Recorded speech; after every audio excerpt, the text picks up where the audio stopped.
Praise God, హల్లెలూయా.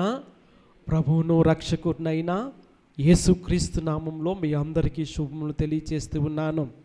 ఈ పరిశుద్ధ పునరుత్థాన దినములో దేవుని సన్నిధిలో చేరి దేవుణ్ణి స్తుతించి ఆరాధించుటకు ప్రభువు మనకిచ్చిన ఈ మంచి అవకాశాన్ని బట్టి ప్రభువుని స్తుతిస్తూ ఉన్నాను. దేవుని నామానికే మహిమ కలుగును గాక. ఆలస్యం లేకుండా దేవుని వాక్యాన్ని చదువుకొని ధ్యానం చేసుకుందాము. దయచేసి మీ బైబిల్ గ్రంథాన్ని మొదటి రాజుల గ్రంథము 19వ అధ్యాయంలోనికి తెరివి చేయాల్సిందిగా కోరుతూ ఉన్నాను.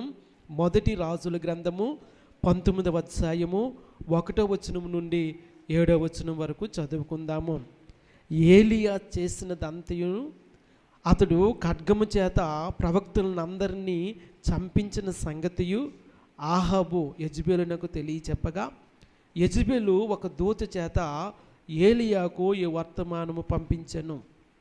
రేపు ఈ వేళకు నేను నీ ప్రాణమును వారిలో ఒకని ప్రాణం వలె చేయని ఎడల దేవుడు నాకు గొప్ప అపాయము కలుగు చేయునుగాక.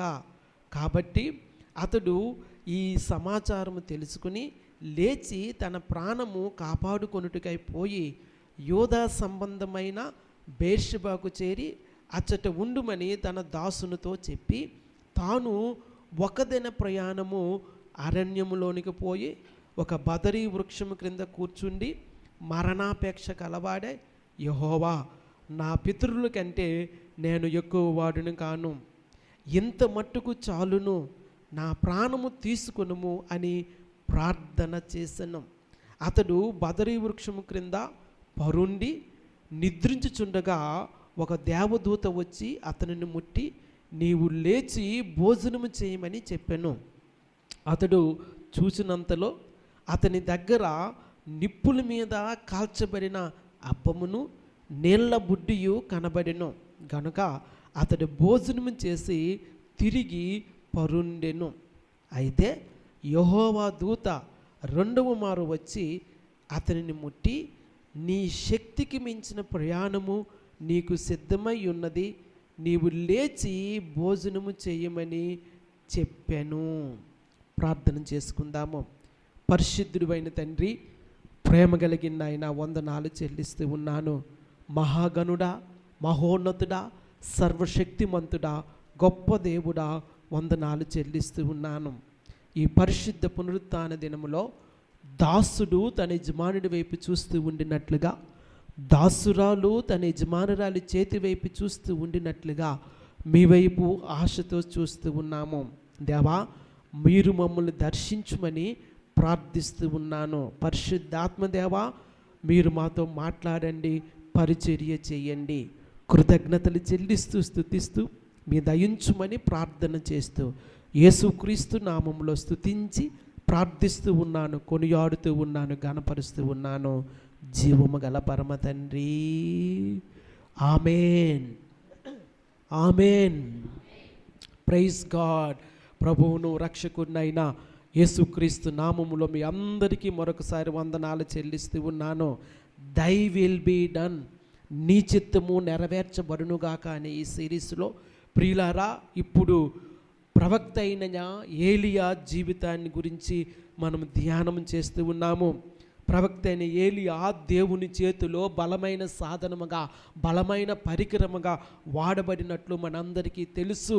ప్రియులారా, వస్తూనే దేశము మీదకి తీర్పును ప్రకటిస్తూ వర్షాన్ని ఆపు చేసినట్లుగా, అందును బట్టి రాజు గృహంలో ఉన్న వారందరూ ఆయన మీద కోపగించుకున్నట్లుగా మనం చూసి ఉన్నాము.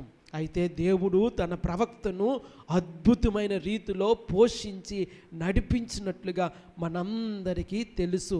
అటు తర్వాత ఇశ్రాయేలీయుల్లో దేవుడు ఉన్నాడు అని నిరూపించడానికి, ఇశ్రాయేలీయుల దేవుడే నిజమైన దేవుడు, ఆయనే సజీవుడైన దేవుడైన సంగతిని అక్కడున్న వారందరికీ బోధపరచడానికి చెదిరిపోయిన ఇశ్రాయేలీయుల కుటుంబాలను, దేవునికి వ్యతిరేకముగా జీవిస్తున్న ఇశ్రాయేలీయుల కుటుంబాలను తిరిగి దేవుని యొద్దకు నడిపించడానికి బయలు దేవతలను ఆరాధించి పూజించి సేవ చేస్తున్నటువంటి ప్రవక్తలను పిలిపించి కర్మెలు పర్వతం మీద సవాలు విసిరినట్లుగా మనము చూసి ఉన్నాము.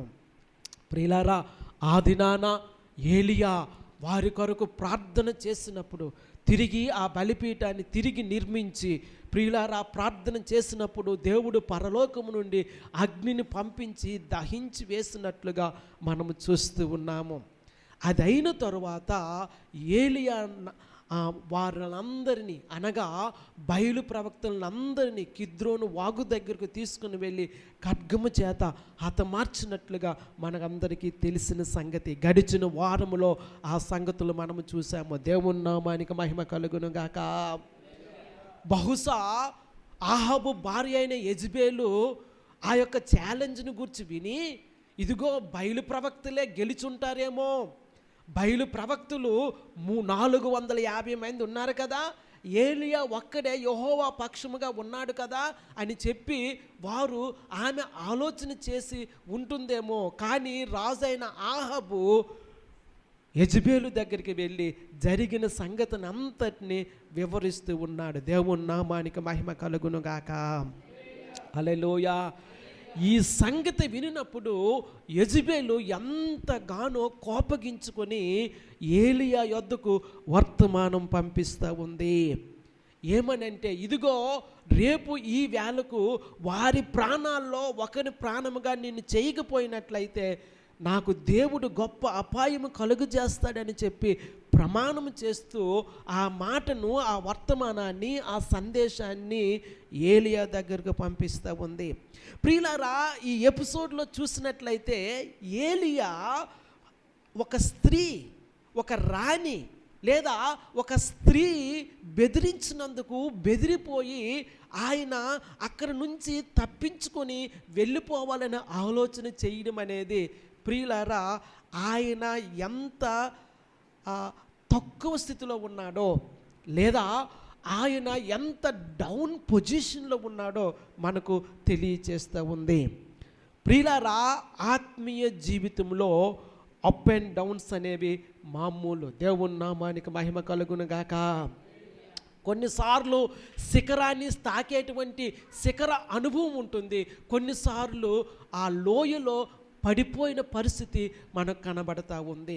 ప్రియులారా, ఇక్కడ చూసినట్లయితే ఏలియా ఆ దిగువ స్థాయిలో, ఆ లోయలో ఉన్నటువంటి ఆ పరిస్థితే మనకు కనబడతా ఉంది. ప్రియులారా, దేవుని యొక్క అద్భుతములను చవి చూసినటువంటి దైవజనుడు ఏలియా, ఆయన ప్రార్థన చెయ్యగా వర్షము నిలిచిపోయింది.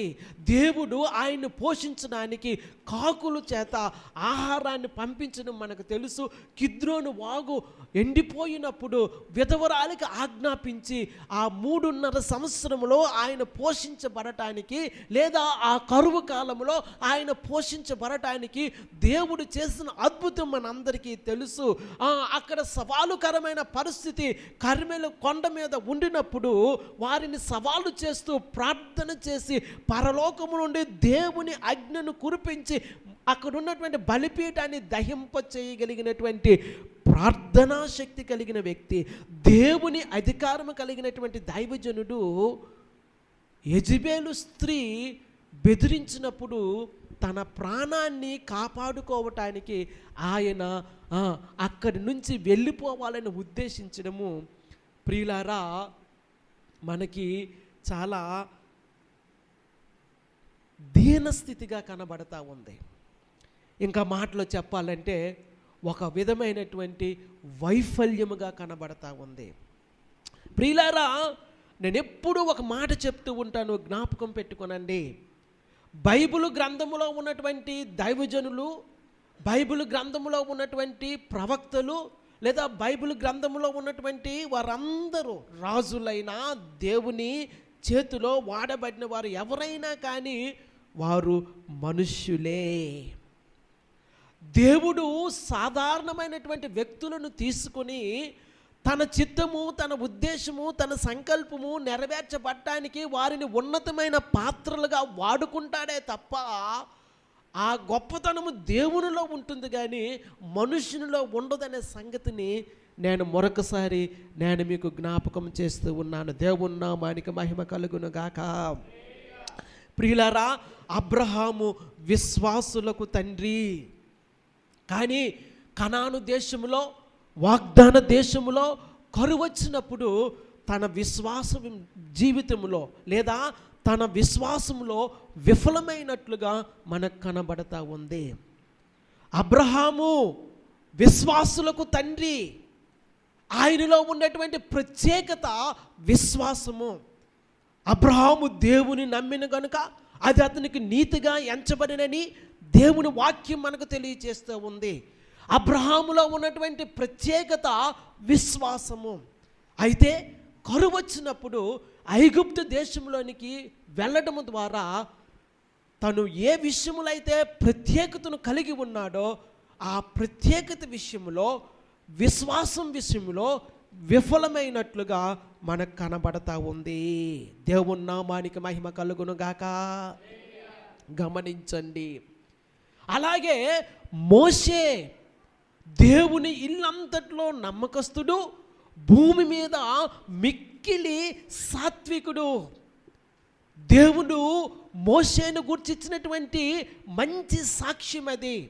కానీ దేవుడు ఆ బండతో నీవు మాట్లాడని చెప్పినప్పుడు ఇశ్రాయేలు ప్రజల మీద కోపగించుకొని ఆ బండను కొట్టి దేవునికి వ్యతిరేకముగా పాపము చేసిన సందర్భంలో ఏ మాట అయితే ఆయన గురించి చెప్పబడిందో, సాత్వికుడని చెప్పబడిందో, ఆ సాత్వికత విషయంలో విఫలమయ్యాడు.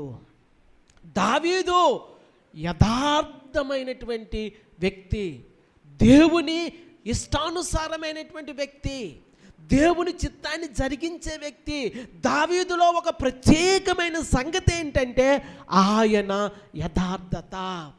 అయితే బెత్షెబాను మోహించి ఆమెతో వ్యభిచారం చేయటానికి ఇదిగో తనకు దాసుడైనటువంటి ఊరియాను చంపించి తన యథార్థత విషయంలో విఫలమైనట్లుగా కనబడతా ఉంది. ఒక అబ్రహాము కావచ్చు, ఒక మోషే కావచ్చు, ఒక దావీదు కావచ్చు. ప్రియులారా, దేవుని దాసులు, దేవుని భక్తులు, దైవజనులు, బైబిల్ గ్రంథంలో ఉన్నవారు, ప్రియులారా, వారు మనలాంటి మనుష్యులే. ఒక సాధారణమైనటువంటి మనుషులే, ఒక నాసిరకమైనటువంటి పాత్రలే. దేవుడు వారిని ఎన్నుకొని వారి ద్వారా తన చిత్తాన్ని, తన ఉద్దేశాన్ని జరిగించుకోవాలని దేవుడు చూడడం అనేది ఆయన గొప్పతనానికి, ఆయన దేవుడై ఉన్నాడు అనటానికి తార్కాణముగా కనబడతా ఉంది. దేవుని నామానికి మహిమ కలుగును గాక. ఒకసారి గట్టిగా హల్లెలూయా చెబుదామా? హల్లెలూయా.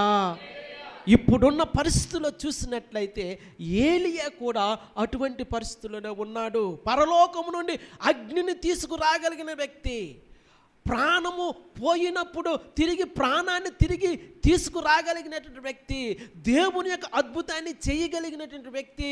ఇదిగో ఆహాబు రథము మీద ముందు వెళ్ళిపోతూ ఉండగా ఆహాబు కంటే ముందుగా పరిగెత్తి దేవుని చేత బలపరచబడి యెజ్రెయేలుకు చేరుకున్న వ్యక్తి. ప్రియులారా, అటువంటి ధైర్యము కలిగిన వ్యక్తి, దేవుని అధికారము కలిగిన వ్యక్తి, దేవుని శక్తి కలిగిన వ్యక్తి, ప్రార్థనాపరుడైనటువంటి ప్రవక్త అయినటువంటి ఏలియా ఒక స్త్రీకి భయపడి తాను వెళ్ళిపోవాలి అనుకోవడము, ప్రాణాన్ని అరచేతిలో పెట్టుకొని పారిపోవడం అనేది ప్రియులారా ఆయన విఫలత్వానికి సాదృశ్యముగా ఉంది. గమనించండి. దేవుని నామానికి మహిమ కలుగును గాక. హల్లెలూయా. ఆయన బెర్షెబాకు వెళ్ళిపోతూ ఉన్నాడు, పారిపోతూ ఉన్నాడు. ఒక్కసారి ఆ మాట మనం చదువుదాము. 19వ అధ్యాయము 3వ వచనంలో చూసినట్లయితే, కాబట్టి అతడు ఈ సమాచారము తెలుసుకుని లేచి తన ప్రాణము కాపాడుకొనుటకై పోయి యోధా సంబంధమైన బెర్షెబాకు చేరి అచ్చట ఉండుమని తన దాసునితో చెప్పి. దేవుని నామానికి మహిమ కలుగును గాక. బెర్షెబా అనేది ఇశ్రాయేలు యొక్క చరిత్రలో చాలా ప్రాముఖ్యమైనటువంటి స్థలమై ఉన్నది. It is related to Abraham, Isaac and Jacob.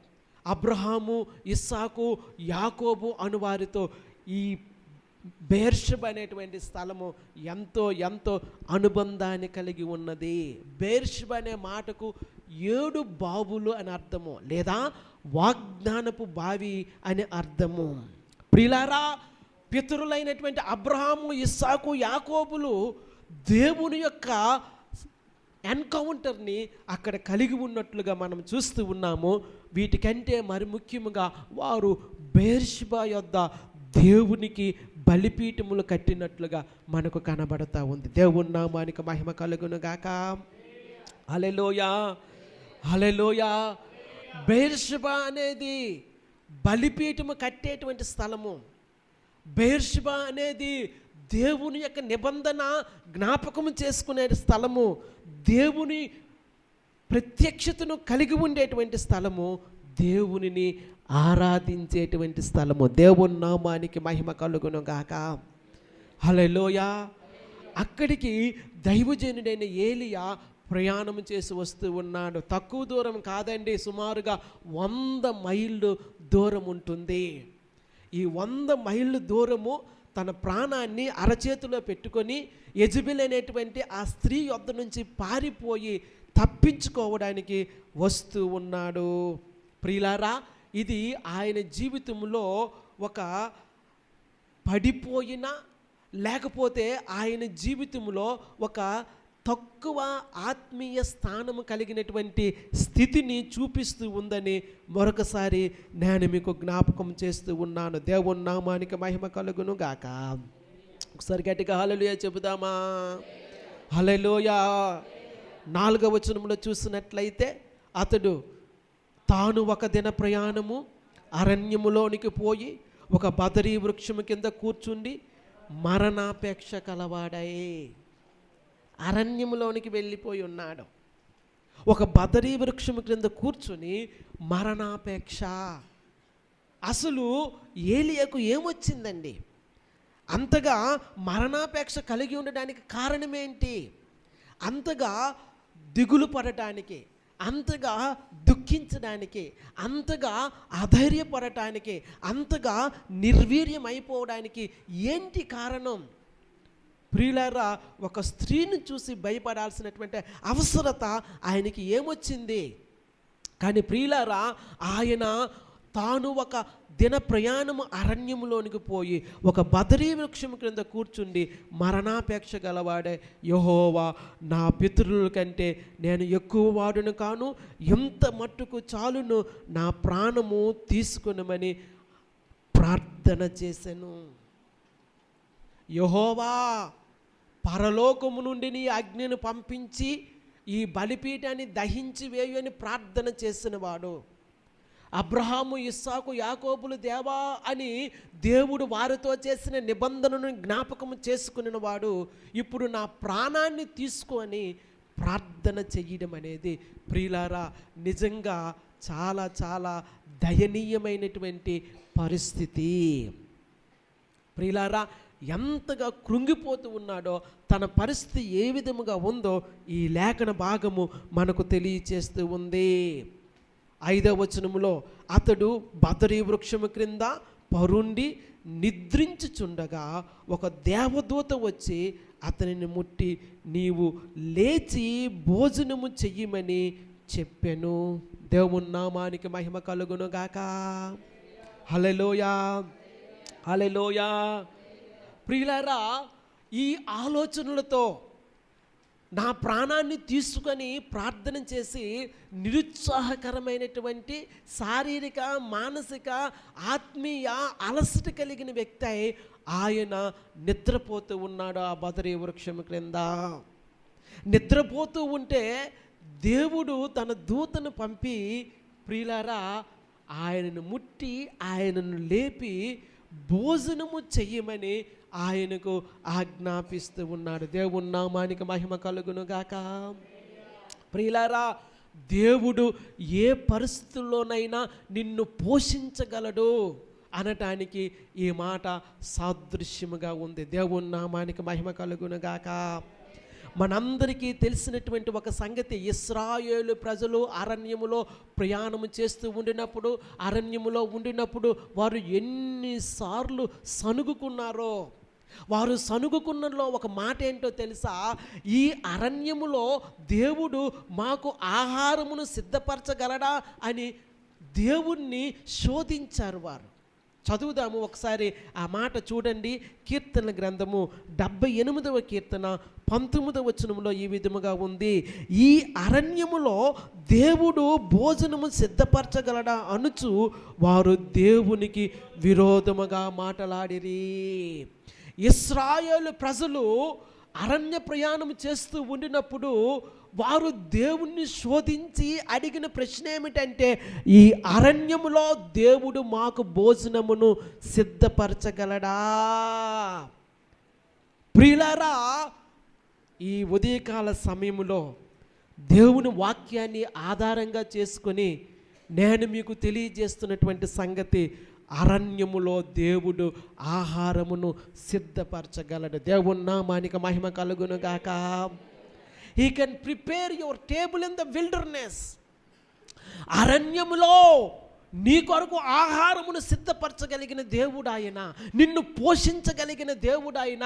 నీవు ఎటువంటి పరిస్థితిలో ఉన్నా, ఎవరూ లేరు అనుకున్న పరిస్థితిలో ఉన్నా, నీకు తోడుగా ఉండి ఆ అరణ్యములో నీకు భోజనము సిద్ధపరచడానికి దేవుడు ఎల్లప్పుడూ కూడా సిద్ధముగా ఉన్నాడనే సంగతిని మరొకసారి నేను మీకు జ్ఞాపకం చేస్తూ ఉన్నాను. దేవుని నామానికి మహిమ కలుగును గాక. హల్లెలూయా. అరణ్యములో ఆయన ఆహారమును సిద్ధపరచగలడు.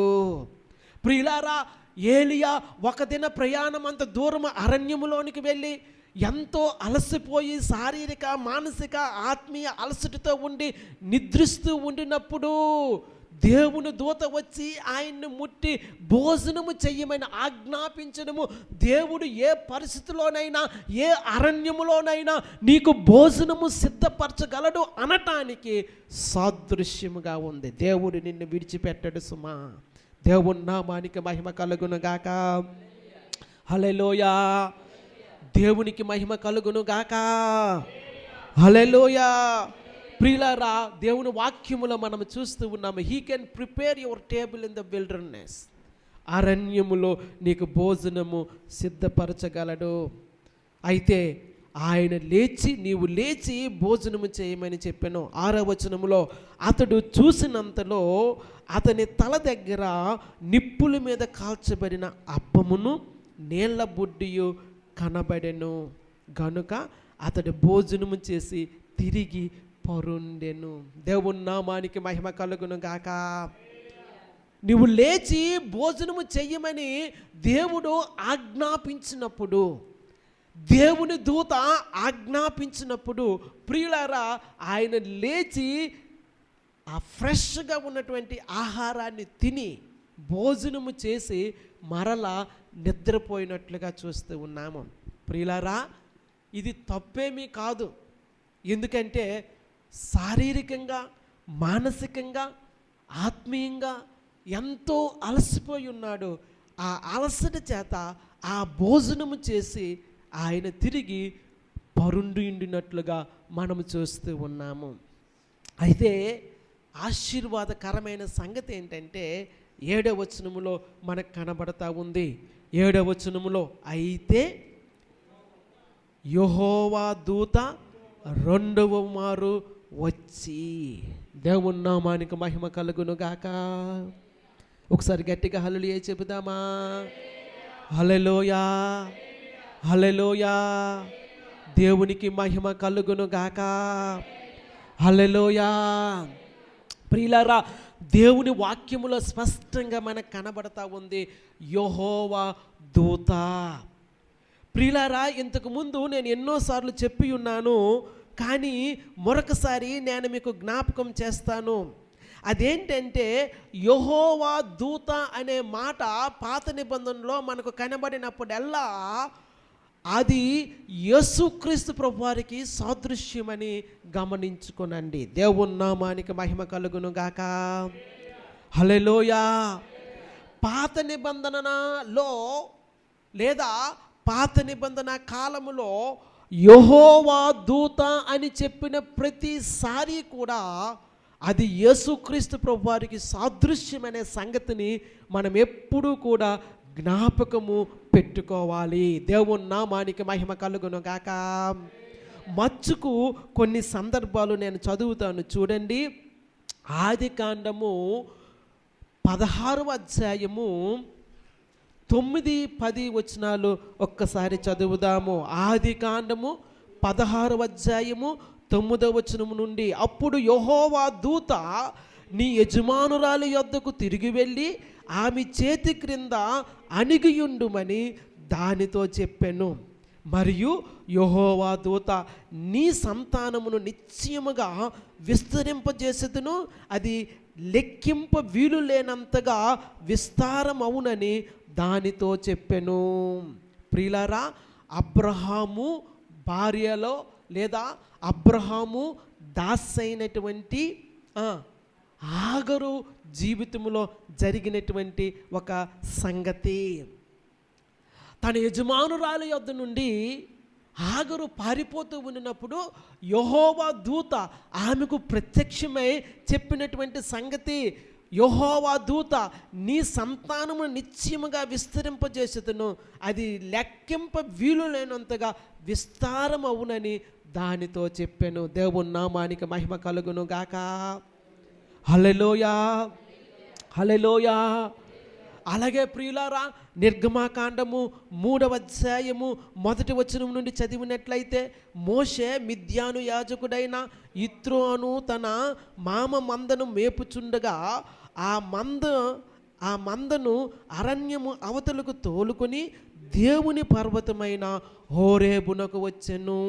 2వ వచనము నుండి, ఒక పొద నడిమిని అగ్ని జ్వాలలో యెహోవా దూత అతనికి ప్రత్యక్షమాయెను. అతడు చూసినప్పుడు అగ్ని వలన ఆ పొద మండుచుండెను కానీ పొద కాలిపోలేదు. ఇశ్రాయేలు ప్రజలను విమోచించడానికి ఒక నాయకుడిని దేవుడు ఏర్పాటు చేసుకొని ఆయనతో మాట్లాడినప్పుడు, లేదా మోషేకు దేవుడు తన్ను తాను ప్రత్యక్షపరుచుకున్నప్పుడు యెహోవా దూత అని ఆయనను గూర్చి మనము చదువుతాము. దేవుని నామానికి మహిమ కలుగును గాక. హల్లెలూయా, హల్లెలూయా. వారు వాగ్దాన దేశంలో ప్రవేశించినప్పుడు ప్రియులారా, మరొకసారి యెహోవా దూత వారికి ప్రత్యక్షమైన సంగతి మనకు కనబడతా ఉంది. న్యాయాధిపతుల గ్రంథము 2వ అధ్యాయము 1వ వచనం నుండి చూసినట్లయితే, యెహోవా దూత గిల్గాలు నుండి బయలుదేరి బోకీమునకు వచ్చి ఇలాగు సెలవిచ్చెను, నేను మిమ్మును ఐగుప్తులో నుండి రప్పించి మీ పితరులకు ప్రమాణము చేసిన దేశమునకు మిమ్మును చేర్చి నీతో చేసిన నిబంధన నేనెన్నడూ మీరను. మీరు ఈ దేశ నివాసులతో నిబంధన చేసుకొనకూడదు, వారి బలిపీఠములను విరుగుగొట్టవలనని ఆజ్ఞ ఇచ్చితిని కానీ మీరు నా మాట వినలేదు. దేవుడు మరొకసారి, లేదా దేవుని దూత మరొకసారి ఇశ్రాయేలు ప్రజలకు వారు నిర్వర్తించవలసిన బాధ్యతను వాగ్దాన దేశములో గుర్తు చేస్తూ ఉండినట్లుగా మనం చూస్తూ ఉన్నాము. ప్రియులారా, ఈ ప్రకారముగా యెహోవా దూత అని పాత నిబంధన కాలంలో మనకి తెలియజేసినప్పుడల్లా యెహోవా దూత అనే మాట యేసుక్రీస్తు ప్రభువారికి సాదృశ్యమై ఉన్నదనే సంగతిని మనము జ్ఞాపకం పెట్టుకుంటూ ఉండాలి. దేవుని నామానికి మహిమ కలుగును గాక. కనుక ప్రియులారా, ఇక్కడ 7వ వచనములో కూడా అదే మాట మనకు కనబడతా ఉంది. అయితే యెహోవా దూత 2వ మారు వచ్చి, దేవుని నామానికి మహిమ కలుగును గాక. ఒకసారి గట్టిగా హల్లెలూయా చెబుదామా?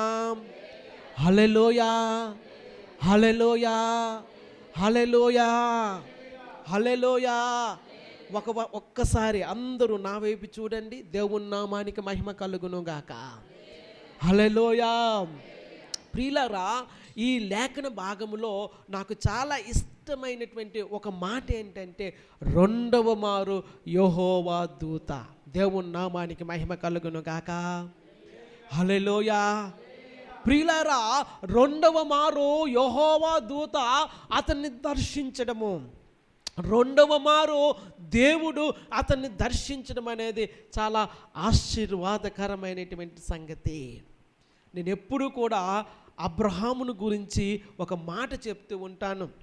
ఆది కాండము 12వ అధ్యాయములో దేవుడు అబ్రహామును పిలిచినట్లుగా మనకి చాలా స్పష్టంగా కనబడతా ఉంది. కానీ నేను ఎప్పుడూ చెప్పేటువంటి ఒక మాట ఏంటంటే, ఆదికాండము 12 అధ్యాయములో దేవుడు అబ్రహామును పిలిచినటువంటి పిలుపు అది మొదటి పిలుపు కాదండి. దేవుడు అబ్రహామును అంతకు ముందుగానే పిలిచి ఉన్నాడు. దేవుని వాక్యములో చూసినట్లయితే ఆ మాటలు మనకు అర్థమవుతూ ఉంటాయి. ఒకవేళ మీ బైబిల్ గ్రంథము మీతో ఉండినట్లయితే చూడండి, అపోస్తలుల కార్యములు 7వ అధ్యాయములో ఆ సంగతి మనకు చాలా స్పష్టంగా కనబడతా ఉంది. అపోస్తలుల కార్యములు 7వ అధ్యాయము 1 నుండి ప్రధాన యాజకుడు ఈ మాటలు నిజమేనా అని అడిగను. అందుకు స్టెఫను చెప్పినదేమనగా, సహోదరులారా, తండ్రులారా, వినుడి, మన పితరుడైన అబ్రహాము హారానులో కాపురం ఉండక మునుపు మెసొపొతామియాలో ఉన్నప్పుడు మహిమ గల దేవుడు అతనికి ప్రత్యక్షమై. ప్రియులారా, అబ్రహాము హారానుకు రాక మునుపు మెసొపొతామియాలో కాపురం ఉన్నప్పుడే దేవుడు అతన్ని పిలిచినట్లుగా దేవుని వాక్యము సాక్ష్యమిస్తూ ఉంది. ప్రియులారా, ఒక సర్వే ప్రకారము దేవుడు అబ్రహామును పిలిచిన తర్వాత 5 సంవత్సరములు ఆలస్యం చేసినట్లుగా తెలుపుతూ ఉన్నారు. ప్రియులారా, ఇక్కడ ఒక ప్రాముఖ్యమైన సంగతి ఏంటంటే, దేవుడు అబ్రహామును మొదట పిలిచాడు. ఆదికాండము 12వ అధ్యాయంలో ఉన్నటువంటి ఆ లేఖన భాగము అబ్రహామును పిలిచినటువంటి మొదటి పిలుపు కాదండి. అబ్రహామును 2వసారి పిలిచిన పిలుపు అది. దేవుడు అంతకు ముందే అబ్రహామును పిలిచాడు. అనగా అబ్రహాము హారాను పట్టణానికి కాపురంలో ఉండక మునిపే, హారాను పట్టణంలో నివసించక మునిపే మెసొపొతామియాలో ఉండినప్పుడు దేవుడు అతన్ని పిలిచాడు. కానీ 5 సంవత్సరాలు ఆలస్యమైంది. దేవుని మహాకృప ఏంటంటే, దేవుడు 2వసారి అబ్రహామును పిలిచి ఉన్నాడు. దేవుని నామానికి మహిమ కలుగును గాక. ప్రియులారా, ఈ మాటలు ఎంతమందికి అర్థమవుతూ ఉన్నాయో నాకు తెలియదు, కానీ ఒక ప్రాముఖ్యమైన సంగతిని నేను మీకు జ్ఞాపకం చేస్తాను. దేవుడు 2వసారి పిలవకపోయినట్లయితే, దేవుడు తన కృపను బట్టి 2వసారి మనుష్యుని దర్శించకపోయినట్లయితే మనుష్యుని యొక్క పరిస్థితి ఏ విధంగా ఉంటుందో ఒక్కసారి ఆలోచన చెయ్యండి. ప్రియులారా, 2వ మారు దేవుడు అబ్రహామును పిలుచుకున్నట్లుగా ఆ సంగతి ఆదికాండము 12వ అధ్యాయము 1వ వచనములో మనము చూస్తూ ఉన్నాము. దేవుని నామానికి మహిమ కలుగును గాక. దేవుడు పిలిచినటువంటి ఈ 2వ పిలుపును బట్టి దేవుని నేను స్తుతిస్తూ ఉన్నాను. దేవుని నామానికి మహిమ కలుగును గాక. హల్లెలూయా, హల్లెలూయా. ప్రియులారా, ఇక్కడ ఏలియా భోజనము చేసి తిరిగి బదరీ వృక్షము క్రింద పండుకొని ఉండినప్పుడు 2వ మారు యెహోవా దూత అతనిని ముట్టి. దేవుని నామానికి మహిమ కలుగును గాక. హల్లెలూయా, హల్లెలూయా. ప్రియులారా, ఈ లేఖన భాగంలో 2వ మాట నాకు చాలా ఇష్టమైనది ఏంటంటే, అతనిని ముట్టి. ఆమేన్, హల్లెలూయా. ఒకసారి గట్టిగా హల్లెలూయా చెబుదామా? హల్లెలూయా. అతనిని ముట్టి యెహోవా దూత అతనితో మాట్లాడవచ్చు. యెహోవా దూత అతనికి కావలసిన సంగతులను గురించి వివరించవచ్చు. అతడు ఏ విధముగా నడిపించబడాలో, ఎక్కడికి వెళ్ళాలో ఆ సంగతులు యెహోవా దూత ఆజ్ఞాపించవచ్చు. కానీ దేవుని వాక్యం మనకు తెలియజేస్తూ ఉంది. అయితే యెహోవా దూత 2వ మారు వచ్చి అతనిని ముట్టి. ప్రియులారా, అతనిని ముట్టి అనే మాట చాలా ఆశీర్వాదకరమైనటువంటి సంగతి. దేవుని నామానికి మహిమ కలుగును గాక. దేవుడు మాట్లాడగలడు, దేవుడు ఆజ్ఞాపించగలడు, దేవుడు తాను చేయబోతున్న సంగతిని వివరించగలడు, దేవుడు తన సంగతులను ప్రత్యక్షపరచగలడు. కానీ ప్రియులారా, దేవుని వాక్యములో మనం చూస్తూ ఉన్నాము, అతనిని ముట్టి. హల్లెలూయా, హల్లెలూయా. యేసుక్రీస్తు ప్రభువారు కొండ మీద ప్రసంగం చేసిన తరువాత ఆ కొండ దిగి వస్తూ ఉంటుండగా ఒక కుష్ఠరోగి అతనికి తాత్సపడిన సంగతి మత్తయి సువార్త 8వ అధ్యాయము 1వ వచనము నుండి ఆయన ఆ కొండ మీద నుండి దిగివచ్చినప్పుడు బహుజన సమూహములు ఆయనను వెంబడించెను. ఇదిగో కుష్ఠరోగి వచ్చి ఆయనకు మొక్కి, ప్రభువా నీకిష్టమైతే నన్ను శుద్ధినిగా చేయగలవనెను. అందుకు ఆయన చెయ్యి చాపి వానిని ముట్టి, నాకిష్టమే, నీవు శుద్ధుడువు కమ్మని చెప్పగా. దేవుని నామానికి మహిమ కలుగును గాక. ప్రియులారా, ఈ లేఖన భాగములో ఉండే లోతైన ఆత్మీయ సంగతిని గ్రహించమని మనవి చేస్తూ ఉన్నాను. అద్భుతములు చేయగలిగిన వాడు ఆయన. ఆయన మాట సెలవిస్తే అద్భుతములు జరుగుతాయి. కుష్ఠరోగిని చూసి నీవు శుద్ధుడువు కమ్మని ఒక మాట పలికితే ఆయన శుద్ధుడవుతాడు. కానీ ప్రియులారా, దేవుని యొక్క మహాకృప ఏంటంటే నాకిష్టమే అని చెప్పి ఆయనను ముట్టి శుద్ధుడువు కమ్మని సెలవిచ్చెను. దేవుని నామానికి మహిమ కలుగును గాక. దేవుడు ముడితే, దేవుడు స్పర్శిస్తే ప్రియులారా, ఆయన కృప మన మీద ఉందని తెలియచేయబడతా ఉంది. దేవుని నామానికి మహిమ కలుగును గాక. అనేక సంవత్సరముల నుండి కుష్ఠరోగముతో బాధపడుతున్న ఆ వ్యక్తిని చూసి నీవు శుద్ధుడుగా కమ్మని చెప్పగానే ఆయన శుద్ధుడవుతాడు. కానీ ప్రియులారా, ఆయన దగ్గరకు వచ్చి నాకు ఇష్టమే నిన్ను శుద్ధుడు కమ్మని ఆయన్ని ముట్టి యేసుక్రీస్తు ప్రభువారు చెప్తూ ఉన్నారు. దేవుని నామానికి మహిమ కలుగును గాక. ఆయన ముడితే స్వస్థత. నమ్మిన వారందరూ గట్టిగా హల్లెలూయా చెప్పండి. ఆయన ముడితే బలము, ఆయన ముడితే ధైర్యము, ఆయన ముడితే ఆశీర్వాదము. దేవుని నామానికి మహిమ కలుగును గాక.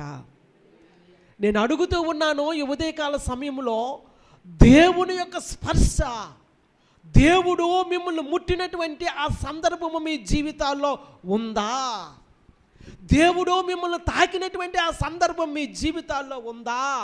దేవుడు నిన్ను సమీపించి ముట్టి నాకిష్టమే, ఆ ప్రకారముగా నీవు శుద్ధుడివి కమ్ము, నాకిష్టమే, ఆ ప్రకారముగా నీవు ఆశీర్వదించబడు, నాకిష్టమే, ఆ ప్రకారముగా నీవు బలపరచబడు, ధైర్యపరచబడు అని చెప్పినటువంటి సందర్భము నా జీవితాల్లో ఉందా?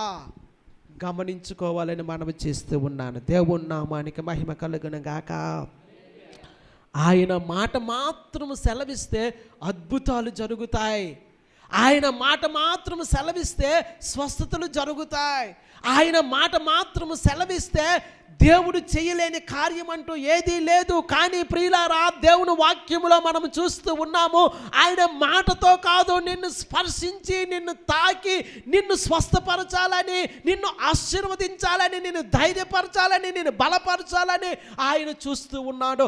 ఆయన నిన్ను తాకే సమయంలో ఆయనకు నువ్వు చేరువుగా ఉంటావా? దేవుని నామానికి మహిమ కలుగును గాక. నాకిష్టమే, శుద్ధుడవు కమ్ము.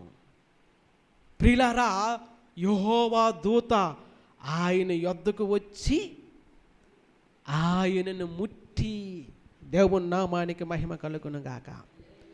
యెహోవా దూత రెండవ మారు ఆయన యొద్దకు వచ్చి ఆయనను ముట్టి.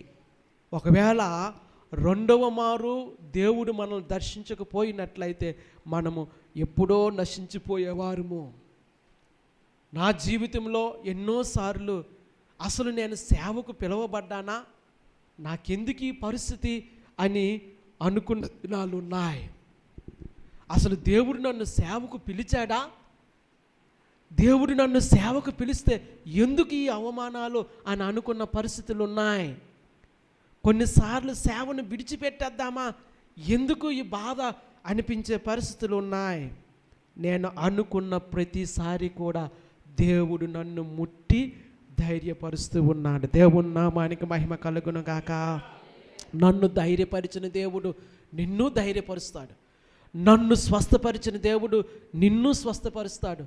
నన్ను పోషించిన దేవుడు నిన్ను పోషిస్తాడు. నన్ను ఆదరించిన దేవుడు నిన్ను ఆదరిస్తాడు. దేవుని నామానికి మహిమ కలుగును గాక. రెండవ మారు దేవుని దూత వచ్చి ఆయనను ముట్టి ఆయనను బలపరిచి చెప్పిన సంగతి, నీ శక్తికి మించిన ప్రయాణము నీకు సిద్ధమై ఉన్నది, నీవు లేచి భోజనము చేయమని చెప్పాను. దేవుని నామానికి మహిమ కలుగును గాక. నీ శక్తికి మించిన ప్రయాణము నీకుంది. ప్రియులారా, ప్రభు ఎప్పుడు నాతో మాట్లాడే మాట ఇది. ఈ సేవ ఇంత మట్టుకు చాలును, ఈ సేవ ఇంకా ఎందుకు, ఇన్ని అవమానాలా, ఇన్ని నిందలా, ఇన్ని సమస్యలా, ఇన్ని ఇబ్బందులా, ఎందుకు ఈ సేవ చెయ్యాలి అని అనుకున్నప్పుడు ప్రతిసారి దేవుడు మాతో మాట్లాడిన మాట, నీ శక్తికి మించిన ప్రయాణము నీకుంది. దేవుని నామానికి మహిమ కలుగును గాక. ఏలియా అనుకుంటూ ఉన్నాడు, తండ్రి లేదా ఏలియా అంటూ ఉన్నాడు, దేవా నా పితరుల కంటే నేను గొప్పవాడిని కాదు, ఎంత మట్టుకు చాలును, ఎంత మట్టుకు సరిపోతుంది, నా పితరుల కంటే నేను గొప్పవాడిని కాదు, ఎంత మట్టుకు చాలును అని యెహోవా సన్నిధిలో ఆయన విజ్ఞాపన చేస్తూ ఉన్నప్పుడు యెహోవా దూత ఆయన యొద్దకు వచ్చి ఆయన్ని ముట్టి చెప్పిన సంగతి ఏంటంటే, నీ శక్తికి మించిన ప్రయాణము నీ కొరకు ఉన్నది. ఎంత మట్టుకు చాలును అని అనుకుంటూ ఉన్నావా నీ జీవితంలో? ఎంత మట్టుకు చాలు, ఇంతవరకు నేను జీవించాను, ఇంత మట్టుకు చాలు అని నీ జీవితంలో అనుకుంటున్నావా? ఇంతవరకు నేను చేసినటువంటి సేవ సరిపోతుంది, ఇంతవరకు నేను జీవించిన జీవితం సరిపోతుంది, ఇంత మట్టుకు చాలును ప్రభువా, ఇంకా నువ్వు నా ప్రాణాన్ని తీసుకొని విసిగిపోయిన పరిస్థితిలో ఉన్నావా? దేవుని వాక్యాన్ని ఆధారంగా చేసుకొని దేవుని వాక్యములోంచి ఇస్తున్నటువంటి ఆదరణకైన మాట, నీ శక్తికి మించిన ప్రయాణము నీ కొరకు ఉంది. ఎవరూ నీరు గార్చిపోవలసిన పని లేదండి, ఎవరూ అధైర్యపడవలసిన పని లేదు. జరుగుతున్న పరిస్థితులను చూసి, వస్తున్న సమస్యలను చూసి, జరుగుతున్నటువంటి పరిస్థితులు దేశమంతటా చూసి ఒకవేళ నీవు నీరు గారిపోతూ ఉన్నావేమో, అధైర్యపడుతూ ఉన్నావో, నీరసపడిపోతూ ఉన్నావేమో, జీవం లేని పరిస్థితిలో నీవు ఉన్నావేమో, దేవుని వాక్యాన్ని ఆధారంగా చేసుకుని చెప్తున్న మాట, నీ శక్తికి మించిన ప్రయాణం నీ కొరకు దేవుడు ఉంచి ఉన్నాడు. ఇంకా ఎంతో మందికి నువ్వు సాక్ష్యం చెప్పాలా, ఇంకా ఎంతో మంది కొరకు నువ్వు ప్రార్థన చేయాలా, ఇంకా ఎంతో మందిని దేవుని యొద్దకు నడిపించాలా, ఇంకా ఎన్నో సార్లు సువార్త ప్రకటన మీరు చేయాలా, ఇంకా ఎన్నో సార్లు దేవుని వాక్యాన్ని మీరు ప్రకటించాలి. దేవుడు అందుకు మిమ్మల్ని ఏర్పాటు చేస్తూ ఉన్నాడు కనుక కలిగిన పరిస్థితులను బట్టి, అవమానాలను బట్టి, నిందలను బట్టి, బలహీనమైన పరిస్థితులను బట్టి మనము నీరస పడిపోకుండా దేవుని వాక్యాన్ని చేత పట్టుకొని మన శక్తికి మించిన ప్రయాణాన్ని దేవుడు మన కొరకు ఏర్పాటు చేసి ఉన్నాడని ధైర్యముతో ముందుకు వెళ్ళమని ప్రభువు పేరట నేను మీకు ఆజ్ఞాపిస్తా ఉన్నాను. హల్లెలూయా. నీరసపడిపోకు. అనారోగ్యం కావచ్చు, కుటుంబ సమస్యలు కావచ్చు, ఆర్థిక సమస్యలు కావచ్చు, అవమానాలు కావచ్చు, నీవు అనుకున్నట్లు జరగలేని పరిస్థితులు కావచ్చు, ఏదైనా కానీ శక్తికి మించిన ప్రయాణాన్ని దేవుడు నీ కొరకు ఉంచి ఉన్నాడనే సంగతిని జ్ఞాపకం చేసుకుంటూ నీ జీవితంలో ముందుకు వెళ్ళాలి, ఈ పరిచర్యలో ముందుకు వెళ్ళాలి, సంఘంలో ముందుకు వెళ్ళాలి. ఎన్నో అవమానాలు వస్తాయి, ఎన్నో ఇరుకులు వస్తాయి, ఎన్నో ఇబ్బందులు వస్తాయి. ప్రియులారా, వాటికి మనం బెదిరిపోయి ఉండిపోవాల్సిన పరిస్థితి లేదు. ఎన్నోసార్లు నేను ఆ విధంగా తలంచిన ప్రతిసారి దేవుడు నాతో చెప్పిన మాట, ఇంకా ఎంతో ఉంది, నీవు చేసిందేమీ లేదు, చెయ్యాల్సినది ఇంకా ఎంతో ఉంది. విధేయత చూపెడతావా? నా వ్యక్తిగత అనుభవాన్ని తెలియచేస్తూ ఉన్నాను ప్రియులారా. ఎప్పుడు నేను దేవునితో పోరాడుతూ ఉంటాను. ఎందుకు ప్రభువా నాకు బాధ, ఎందుకు అని అంటే చెయ్యాల్సింది ఎంతో ఉంది. దేవుని నామానికి మహిమ కలుగునుగాక. హల్లెలూయా. కనుక ప్రియులారా, దేవుని వాక్యంలో మనం చూస్తూ ఉన్నాము, నీ శక్తికి మించిన ప్రయాణము నీకు ఉంది కనుక భోజనము చేయమని అతనితో చెప్పాను. దేవుని వాక్యములో మనం చూస్తూ ఉన్నాము, నీ శక్తికి మించిన ప్రయాణము నీకు సిద్ధమై ఉన్నది, నీవు లేచి భోజనము చేయమని చెప్పినప్పుడు 8వ వచనం, అతడు లేచి భోజనము చేసి ఆ భోజనపు బలము చేత 40 రాత్రింబగళ్ళు ప్రయాణం చేసి దేవుని పర్వతమని పేరు పెట్టబడిన హోరేబునకు వచ్చెను. దేవుని నామానికి మహిమ కలుగునుగాక. దేవుని పర్వతము. ప్రియులారా, ఇందాకే మనము దేవుని వాక్యములో మనం చదువుకున్నాము, మండుచున్న పొదలో యెహోవా దూత మోషేకు ప్రత్యక్షమై ఉండినట్లుగా హోరేబు పర్వతము మీద. ప్రియులారా, హోరేబు పర్వతం అనేది దేవుని పర్వతము, దేవుని ప్రత్యక్షత కలిగినటువంటి పర్వతము. కనుక ఈ ఉదయకాల సమయంలో నీ పని అయిపోలేదు, నీ మినిస్ట్రీ ఇంక అయిపోలేదు, నీ పరిచర్య ఇంక అయిపోలేదు, నీ ప్రార్థన ఇంక అయిపోలేదు, నీ సహవాసం ఇంక అయిపోలేదు, నీవు దేవునితో నడుస్తున్నటువంటి ఆ నడక ఇంక అయిపోలేదు, దేవుడు ఇంకా ఏ సంగతులు నీ జీవితంలో ముగించలేదు. ప్రియులారా, ఆ పరిశుద్ధ పట్టణమైనటువంటి లేదా ఆ పరిశుద్ధ పర్వతమైనటువంటి ఆ హోరేబు పర్వతమునకు మనము ప్రయాణము చేయవలసి ఉన్నది. అంతవరకు దేవుడు ఎన్నో బాధ్యతలను మనకు అనుమతించి ఉన్నాడు. కనుక దాని కొరకు మనము నిర్వీర్యపడకుండా ముందుకు వెళ్ళాలని ప్రోత్సాహపరుస్తూ ఉన్నాను. దేవుని నామానికి మహిమ కలుగును గాక.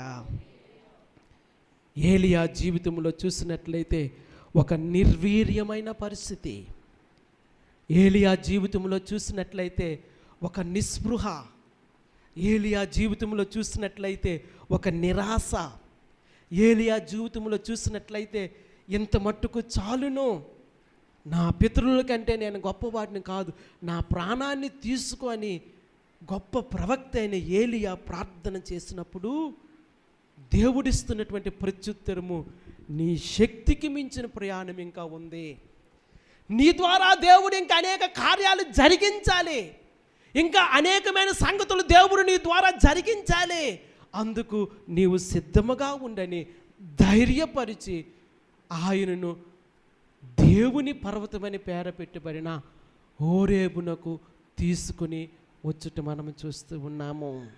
ప్రియులారా, ఎటువంటి పరిస్థితుల్లోనైనా దేవుని చిత్తమే మన జీవితాల్లో నెరవేర్చబడుతూ ఉంటుందనే సంగతిని గ్రహించండి. దేవుని నామానికి మహిమ కలుగును గాక. మనం అనుకున్నట్లు జరగదండి, మన ఆలోచన చెప్పున జరగదు. మనము దేవుని చేతిలో ఉన్నట్లయితే, మనము దేవుని ఉద్దేశంలో ఉండినట్లయితే, మనము దేవుని ప్రణాళికలో ఉండినట్లయితే దేవుని చిత్తానుసారముగా సమస్తము నెరవేర్చబడతా ఉంటుంది. ఇంకా పరిచర్య ఉంది ఏలియాకు, ఆ పరిచర్య కొరకే దేవుడు ఆయనను సిద్ధపరుస్తూ ఉన్నాడు. ఈ ఉదయకాల సమయంలో దేవుడు మనతో తాను చేయాల్సిన పని ముగించే లేదని సంగతిని జ్ఞాపకం చేస్తూ ఉన్నాను. నేను చెప్తాను, ఇంకా ఆయన మన ద్వారా చెయ్యాలనుకున్న పని ఇంకా ప్రారంభమే కాలేదేమో. ఒకవేళ ప్రారంభించిన ఆ పనిలో మనం ఒక అడుగేసామేమో, ఇంకా ఎన్నో వేల అడుగులు వేయాల్సి ఉంది, ఎన్నో గొప్ప కార్యములు దేవుని కొరకు చెయ్యవలసి ఉన్నది. అలాగ దేవుని చిత్తానికి మనం అప్పగించుకుంటూ నిర్వీర్యమైన నిస్పృహ కలిగినటువంటి పరిస్థితుల్లో మనల్ని మనము ధైర్యపరుచుకుంటూ దేవుని కృపను వెతకాలని మనస్ఫూర్తిగా తెలియచేసుకుంటూ నా మాటలు ముగిస్తూ ఉన్నాను. అటువంటి కృపను పరిశుద్ధాత్మ దేవుడు మనందరికి ఇచ్చి నడిపించి దీవించి ఆశీర్వదించునుగాక. ఆమేన్. దయచేసి అందరూ తలలు వంచి ప్రార్థన చెయ్యండి. ప్రభు బల్లను ఈ దినాన మనము సమీపిస్తూ ఉన్నాము. ఆయన పరిశుద్ధ బలను మనము సమీపిస్తూ ఉంటుండగా దేవుని కృప